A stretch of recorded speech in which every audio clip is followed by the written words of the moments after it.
Hello. Thank you for joining me. My name is Mandy, and this is my Mandy Yoga. We're working on a pose of the week, and this pose for this week is puppy pose.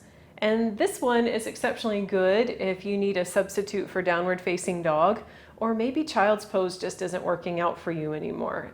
I think mostly third trimester is when that might actually start happening, but if you're carrying multiples, puppy pose might be a lot easier for you.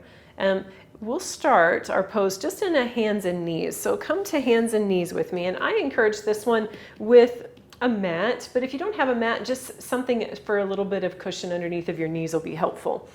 And we make our way to our hands and knees. So for this one, so if you're familiar with child's pose, we just kind of lower our forehead down. But for this one, we're going to try to keep the knees and the hips nice and lined up, and we're going to reach our hands forward. So we're going to extend, reaching our fingertips forward, and then bringing our forehead down to our mat. So this one is going to be kind of the top part of your forehead close to your hairline. And we're all a little different here, but it's just a little bit higher up to create this good length in our spine.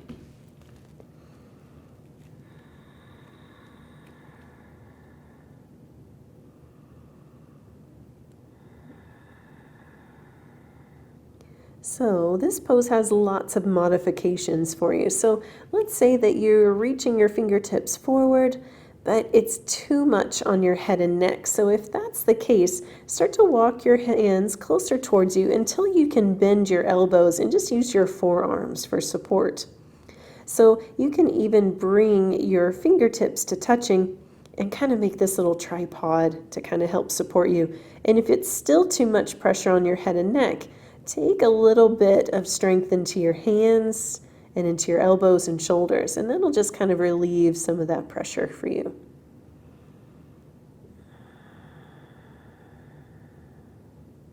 This one as well, you can find a little bit of movement if it feels good for you. Kind of shifting gently side to side with your hips.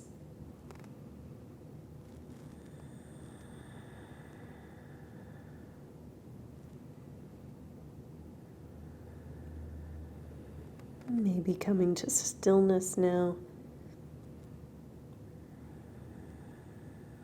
And we'll slowly start to inch our elbows closer towards us. We'll make our way up nice and slow. So important thing with poses with our head down to just be cautious not to spend too much time in them. Maybe 3 to 5 breaths at a time, come up, come back down. Because sometimes if we have our head too low, too long, it can kind of make us feel a little uneasy when we get back up, kind of have to recalibrate. So make sure that you spend a good amount of time in your pose, that you enjoy it, but not too long. And that was our puppy pose today. So remember, if you're ever doing any of the videos in practice with me with my other videos, that if I ever say child's pose, you can always insert puppy, or even if we are doing downward facing dog, you can always shift a puppy pose in there instead.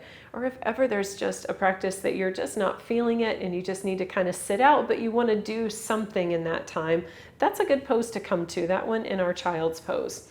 So thank you so much for joining me this week. I always enjoy it. Again, my name is Mandy, and this is my Mandy Yoga. And tune in next week. We have another pose out for you on Monday.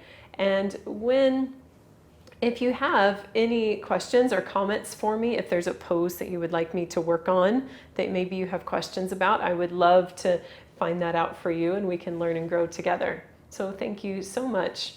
Thank you.